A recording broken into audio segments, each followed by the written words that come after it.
नमस्कार, आप देख रहे हैं 4 PM और मैं हूं आपके साथ निधि तिवारी। अहमदाबाद का आसमान साफ था, लोग अपने अपने काम में व्यस्त थे। इस बीच एयर इंडिया की एक इंटरनेशनल फ्लाइट अहमदाबाद से लंदन के लिए टेक ऑफ करती है। महज 30 सेकंड बाद एक तेज धमाका सुनाई देता है और कुछ ही पलों में शहर के एक सबसे प्रतिष्ठित medical college BJ medical college की इमारत से उठती लपटें पूरे देश को हिला देती हैं। लेकिन जो चीज सबसे ज्यादा चौंकाती है वो है उस इमारत के भीतर मौजूद डॉक्टरों, छात्रों और स्टाफ की मौत पर पसरा सन्नाटा। फ्लाइट में कुल 242 लोग सवार थे, जिनमें से 241 की मौत हो गई। लेकिन जो चीज मीडिया से छिपी रही वो थी उस मेडिकल कॉलेज के उस इमारत की जहां ये विमान टकराया। उस इमारत में उस समय दर्जनों छात्र लंच कर रहे थे, कुछ क्लास के लिए निकलने की तैयारी में थे, कुछ अपने हॉस्टल रूम में आराम कर रहे थे। तभी विमान का पिछला हिस्सा सीधे उस डाइनिंग हॉल और 3 फ्लोर पर आ गिरता है। कुछ ही सेकंड में वहां पर आग लग जाती है, धुआं फैल जाता है और फिर अफरा तफरी मच जाती है। सरकारी रिपोर्ट्स के मुताबिक इस हादसे में कम से कम 48 जमीनी मौतें दर्ज की गई। इनमें शामिल हैं 4 MBBS छात्र जो उस समय डाइनिंग हॉल में थे, 6 डॉक्टर्स जिनमें 3 इंटर्न, 2 रेजिडेंट और 1 वरिष्ठ सर्जन थे जो ऑफिस या हॉस्टल में मौजूद थे, 5 डॉक्टरों के परिजन जो परिसर में परिवार सहित रह रहे थे और बाकी 23 मृतक संस्थान से जुड़े सहायक कर्मचारी, लैब टेक्नीशियन, नर्सिंग स्टाफ और 2 गार्ड बताए जा रहे हैं। इनकी मौत की पुष्टि पोस्टमार्टम रिपोर्ट से हुई, लेकिन इनमें से किसी का नाम मीडिया में नहीं आया। इस घटना के तुरंत बाद बीजे मेडिकल कॉलेज के बाहर मीडिया का जमावड़ा लग गया, लेकिन कॉलेज प्रशासन ने प्रेस से कोई बातचीत नहीं की, ना कोई आधिकारिक प्रेस कॉन्फ्रेंस, ना कोई श्रद्धांजलि सभा की तस्वीर, ना ही सोशल मीडिया पर कोई आधिकारिक पोस्ट। अभी तक सरकार की ओर से सिर्फ फ्लाइट यात्रियों की सूची और श्रद्धांजलि जारी की गई है और कॉलेज में मारे गए डॉक्टरों और छात्रों को किसी भी स्तर पर सार्वजनिक रूप से सम्मान नहीं मिला। तो ये सवाल उठता है कि क्यों?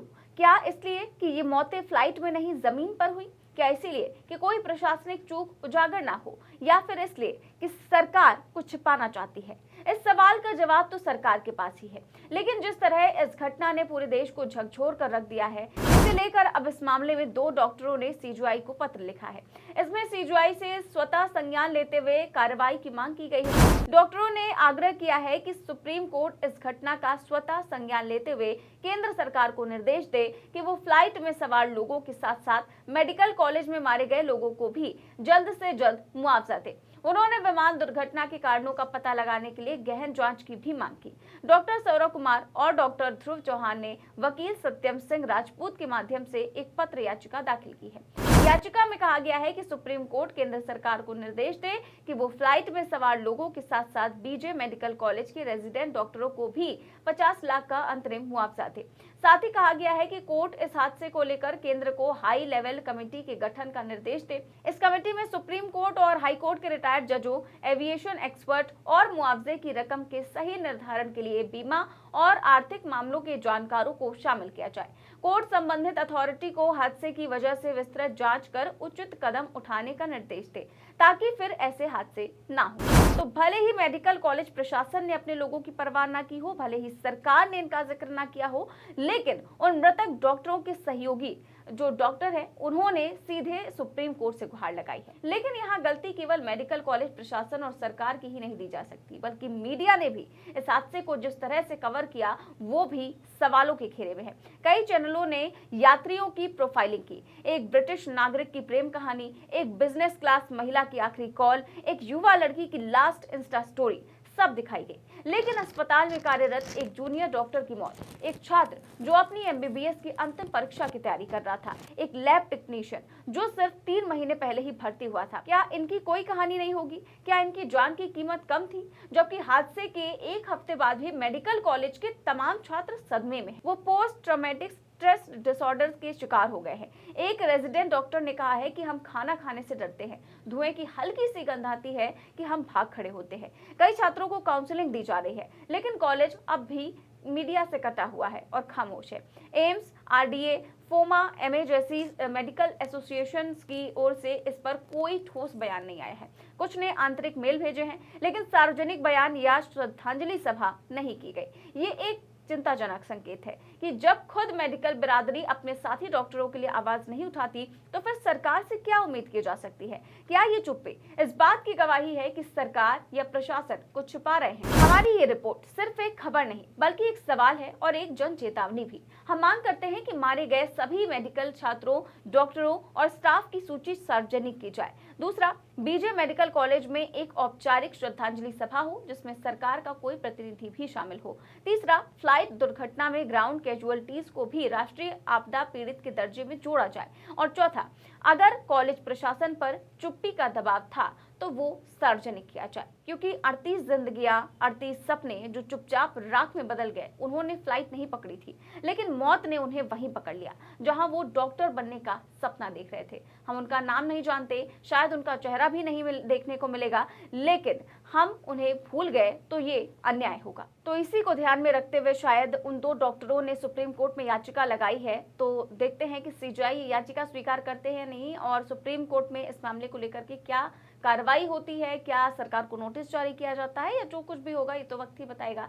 फिलहाल इस खबर में बस इतना ही। देश और दुनिया की तमाम बड़ी खबरें जानने के लिए देखते रहिए 4 PM न्यूज नेटवर्क। चैनल को सब्सक्राइब भी करें और ज्वाइन भी करें। नमस्कार।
you